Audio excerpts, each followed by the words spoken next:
이준석 의원의 대선 전략 뭐 8.34% 얻어가지고 결국에는 산술적으로 합을 하면 네. 결국에는 이재명 후보가 얻었던 것보다는 김문수 이준석 합이 0.07% 더 위로 올라가거든요. 네.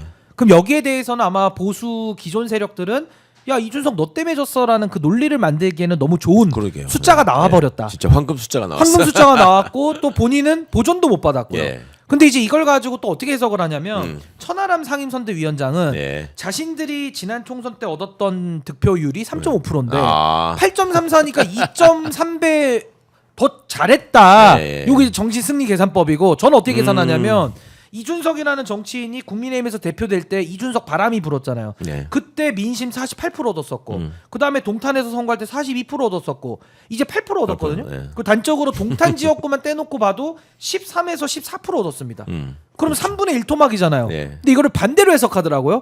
이 부분에 대해서는 우리 최강욱 의원님 어떻게 평가하십니까? 많이 본 계산법 아니에요? 지난번 총선 이후에 박수영 의원이라는 분이 네. 그 비슷한 계산했다가 예. 빈축을 샀잖아요. 아, 뭐 우리가 박수영식 계산인가요? 원조집에서 좀 서운해할 것 같은데, 어. 아니 누가 봐도 신 변호사님 계산이 상식적이지 그게.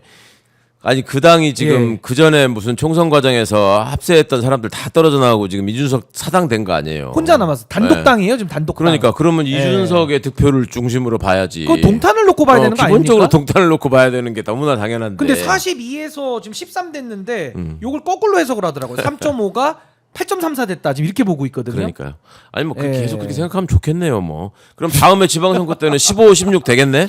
그런 식으로 늘어나니까. 2.3배 또 증가하니까. 그러면 그러니까. 국민의힘하고 거의 계산법이 비슷해요. 그렇죠. 그러면서 이제 서로 도킹이 가능할 수도 있을 것 같고. 아니 또 못 합친다는 법 있습니까? 네. 또 국민의힘하고. 예. 아이고 참.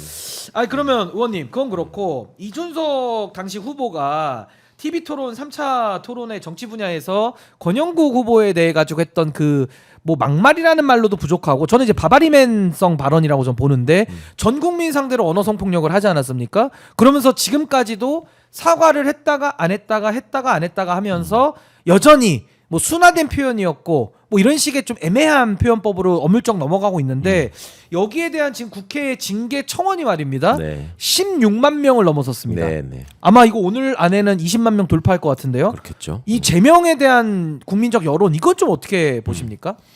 그럴 수밖에 없는 일 아니에요. 우리 신 변호사님이 한 번씩 이렇게 굉장히 사안을 기발하게 정리하는 표현들을 많이들 만드시던데 이번에도 아주 저는 정말 멋진 표현이라고 생각했어요. 토론장의 바바리맨. 예. 토론장의 바바리맨한테 피해를 보신 분들이 그냥 참을 수는 없잖아요 지금. 전 국민을 상대로 했습니다. 그러니까 예. 그런 거를 또 계획하고 한 거잖아요 지금.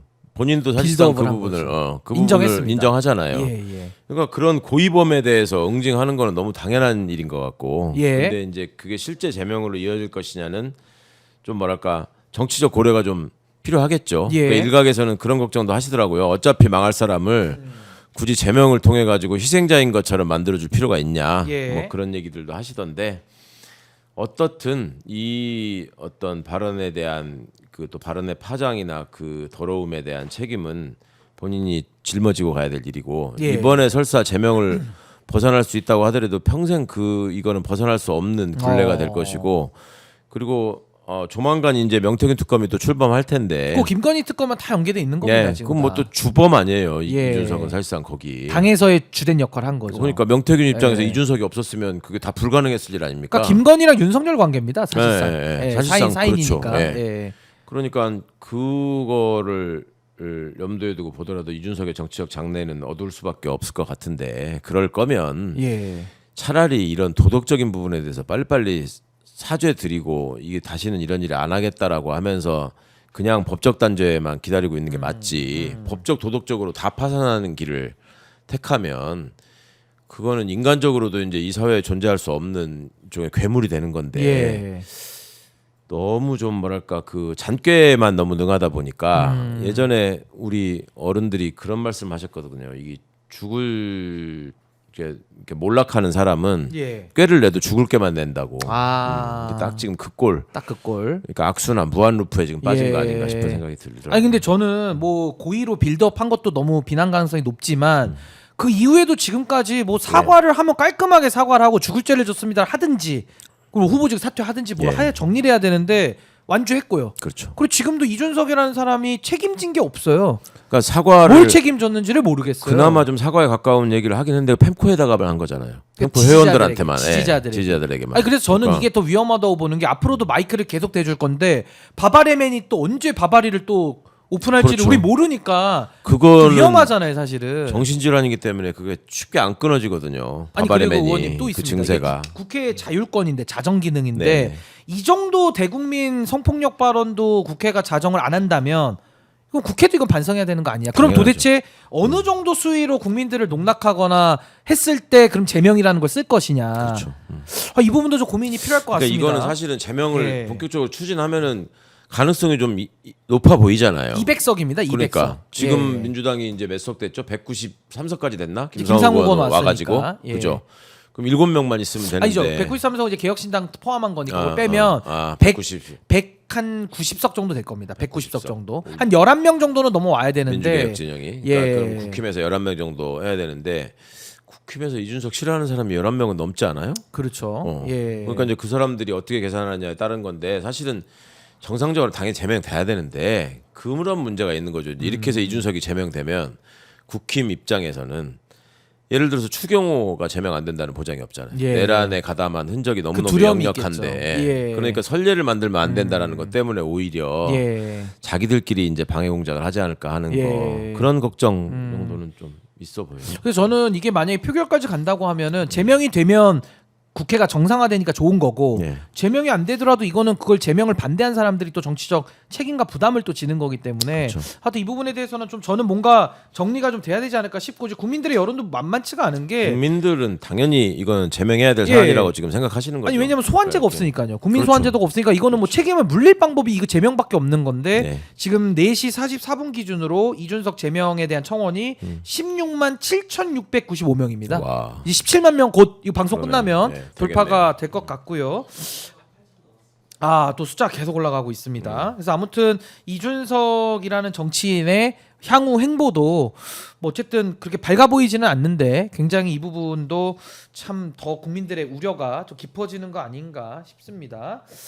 자, 이제 우리가 한번 쭉 다 짚어봤고요. 이제 남은 시간 좀 여러 가지 정책들을 좀 짚어보려고 하는데 이 외교 안보 분야 좀 한번 짚어볼 텐데 이재명 대통령 시대가 열렸고 이제 그 동안에 윤석열 정권 때는 미국과 일본에 이제 쏠림 외교를 많이 하지 않았습니까? 그럼 이제는 좀 국익 외교, 좀 실용 외교로 접근한다고 하면 앞으로는 이 외교 정책 좀 어떻게 바뀔 걸로 좀 보십니까? 지금 뭐랄까 극우 사이트나 이런 데에서는 트럼프하고 우리 대통령이 왜 통화를 안 하냐 예. 뭐 이런 거 가지고 지들끼리 키득거린다 그래요. 그러니까 이제 상국으로 모시는 미국에서 예. 지금 이재명 대통령을 인정 안 하니까 이재명 정부는 오래 못 갈 것이다 뭐 이런 식의 얘기까지 아마 상상력을 확대하는 것 같던데 그만큼 미국이 대한민국의 신정부를 지금 의식하고 있는 거라고 봐야겠죠. 그리고 당선 이후에 백악관에서 나온 성명을 보면 굉장히 무례한 내용이었잖아요. 그 당선 축하를 하는 척하면서도 예. 중국 얘기를 꺼내고 뭐 이런 거는 근데 그 부분에 대한 우리 지금 새 정부나 이재명 대통령의 인식이 없느냐 사실은 후보 때부터 그런 부분들을 염두에 두고 김현종 특보가 사실상 특사 형식으로 간 거잖아요. 예. 그렇게 해서 대화를 나눈 거잖아요. 그 상황에서 전달된 메시지가 상당 부분 그 실질적인 게 있는 걸로 제가 알고 있고 지금 그 외교안보 라인업이 항상 민주정부에서는 뭔가 이렇게 걱정되는 라인업이었어요. 항상 대대로. 아하. 왜냐하면 외교안보라는 쪽이 옛날부터 그 친미, 그다음에 반공, 뭐 친일 이런 쪽의 DNA를 가진 역사가 너무 뿌리가 깊고 예. 그거를 한 번도 제대로 걷어낼 기회가 없었기 때문에 상당히 미국 굴종적인 외교에 그냥 경도되어 있는 사람들이 많이 있었는데 지금 안보실장으로 위성락 의원이 가셨고 예, 외교관 출신이죠. 예, 그리고 이제 국정원장으로 이종석 전 장관을 지명을 했잖아요.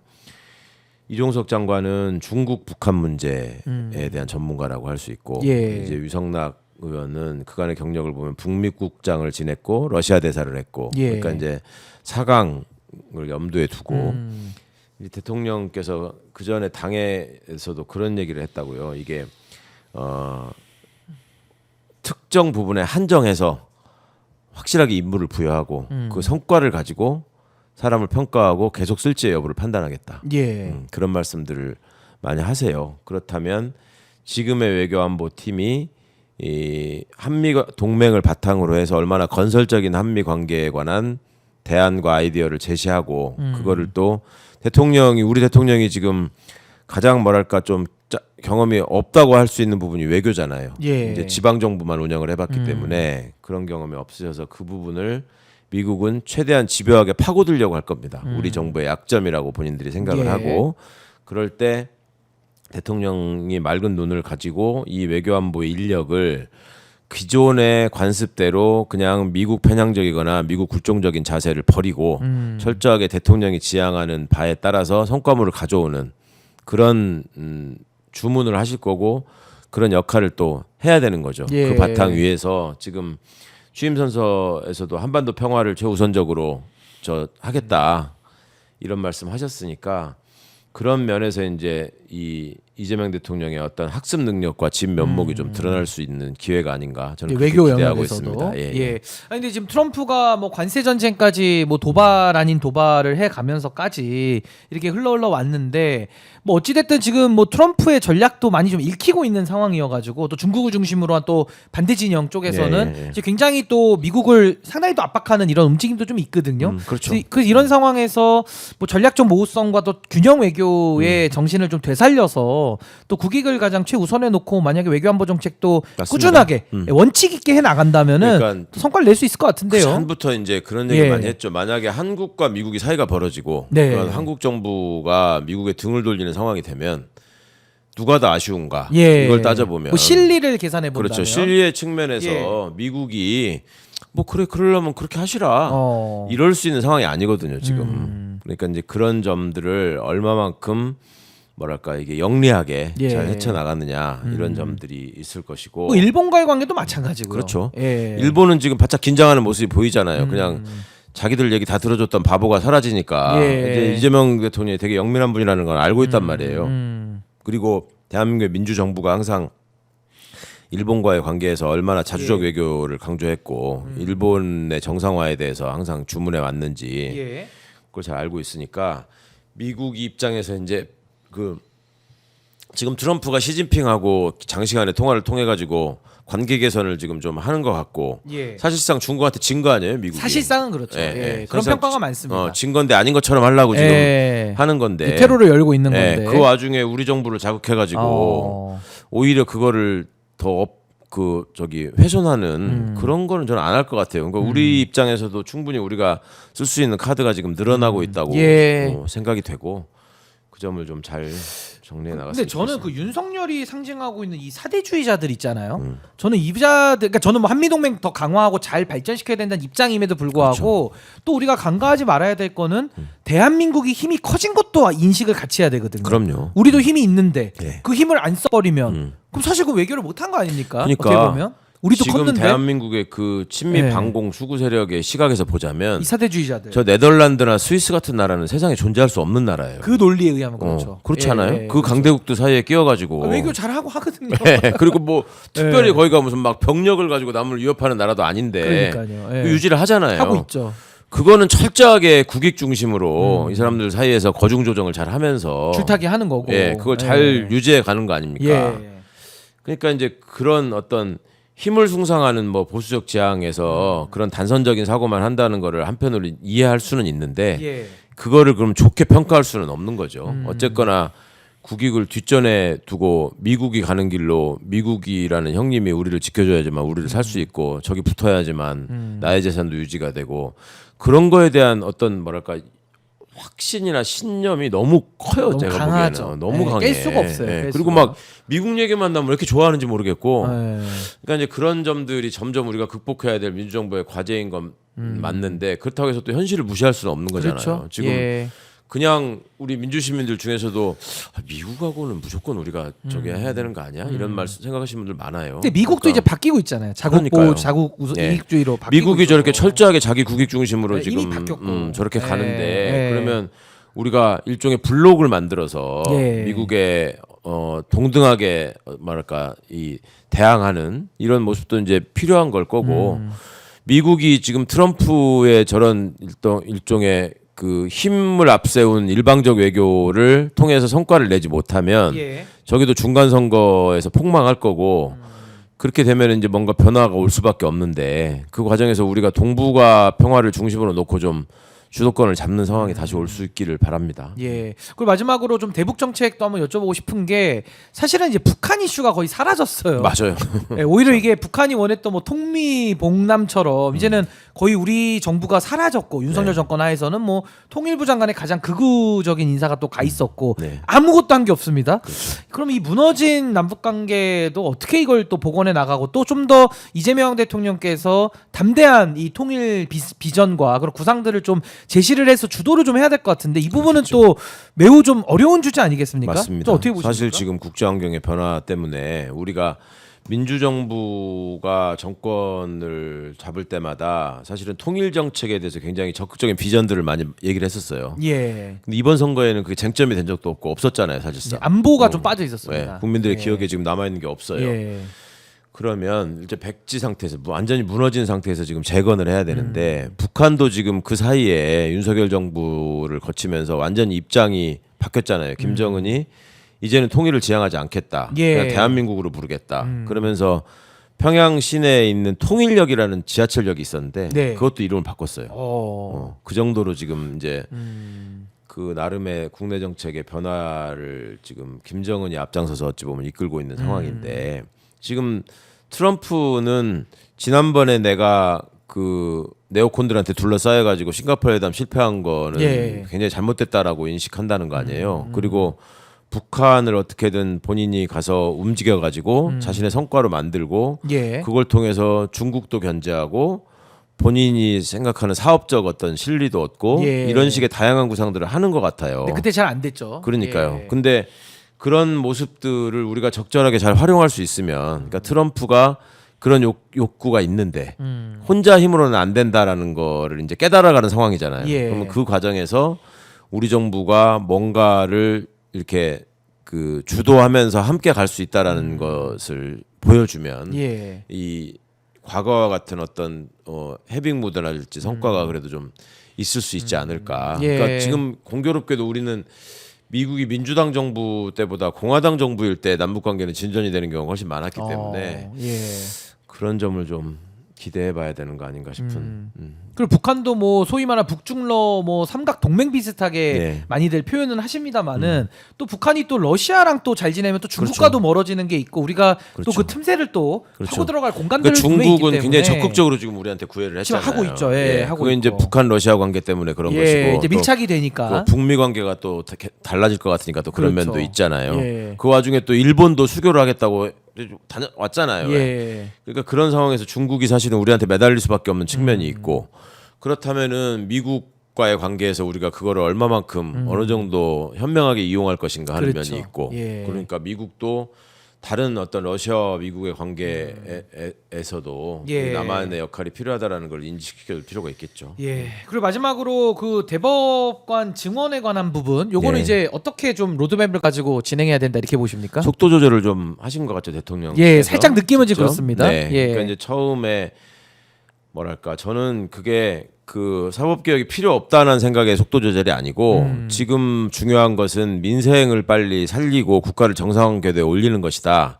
그 과정에서 말하자면 사변적 논쟁으로 특정 영역에서의 갈등이 커질 필요는 없다. 예, 예. 이런 생각을 지금 대통령이 우선적으로 하시는 것 같아요. 어떻게 보면 정무적 판단이 좀 들어간 것 같습니다. 그렇죠. 그러니까 사법 예. 개혁이라고 하는 거는 사실은 법비들을 이제 어떻게 이 제도 안으로 갖고 와서 감시하고 견제할 수 있는 시스템을 만들 거냐 하는 문제인데 예. 먹고 사는 문제하고는 사실 좀 떨어져 있단 말이에요. 그렇죠. 열은 받지만. 예. 그러니까 지금 부정한 권력이 뭐 사법 기능이나 검찰 기능을 이용하는 게 아닌 마당에는 그 사람들을 뭐랄까 심판대에 올려놓고 국민들의 판단을 구하는 시간도 좀 필요하지 않느냐. 뭐 그런 측면에서라면 저는 그 전부터 그런 제 나름의 그 제언을 한 적이 있거든요. 그러니까 예. 사법개혁 특위를 만들어야 된다. 만들어서 근데 절대적으로 한시적으로 운영해야 된다. 긴 시간을 끌 필요 없이 예. 한 3개월 정도면 충분하다. 그간에 나온 얘기들이 충분히 많이 있으니까.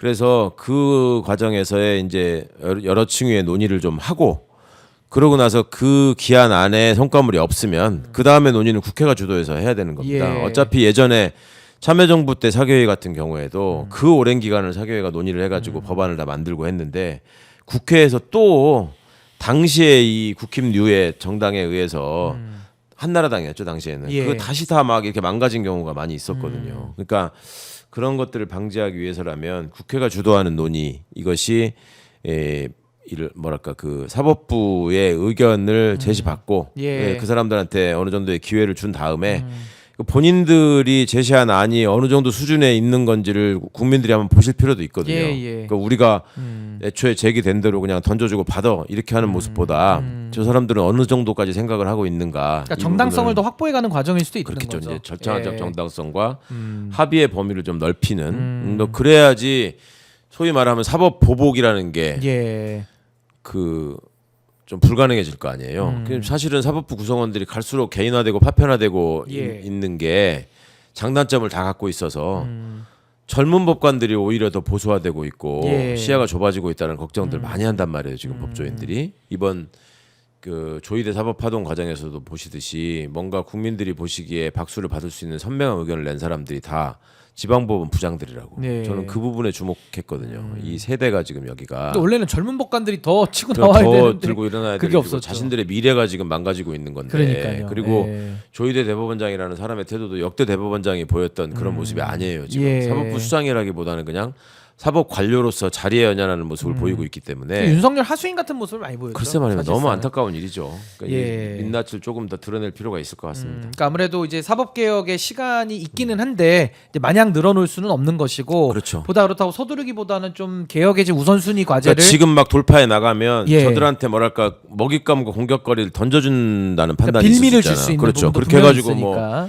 예. 지금 저들이 내세우는 프레임이 뭐 방탄 독재 이런 걸로 선거 막판에 왜 들고 나와서 좀 써먹어봐야 되겠다는 의도를 보였잖아요. 그러니까 장작을 계속 그러니까 떼우고 있잖아요. 지금 그러니까요. 저쪽에서. 그러니까 이제 대통령님 예. 입장에서는 지금 해야 할 일이 한적한데 예. 그런 프레임에 쉽게 말려들지 않겠다. 예. 근데 제가 좀 안심하는 건 뭐냐면 이재명 대통령께서 국민의힘의 조수법을 너무 잘 아시는 것 같아요. 그러니까 당 대표를 2번이나 하셨고 네, 네. 워낙 저 국민의힘 내지는 제가 요즘 항상 검조논법이라고 부르는데 검찰과 조선일보식 이 논리에 대해서 워낙 많이 당해 보셔가지고 맞아요. 네. 좀 많이 간파를 하고 있지 않을까. 그래서 일단 정부를 뽑았으면 또 국민들께서도 뭐 허니문 기간이라고도 부르고 한 6개월에서 1년 정도는 또 마음껏 일할 수 있는 예. 그런 기간을 좀 많이 좀 응원으로 함께해 주시기를 부탁을 드리면서 오늘 이 대담은 여기서 마무리하도록 하겠습니다. 긴 시간 시청해주셔서 감사드리고요. 우리 최강욱 의원님 대단히 감사합니다. 네, 즐거운 저희는 주말 되십시오. 다음에 또 찾아뵙도록 하겠습니다. 안녕히 계십시오. 감사합니다.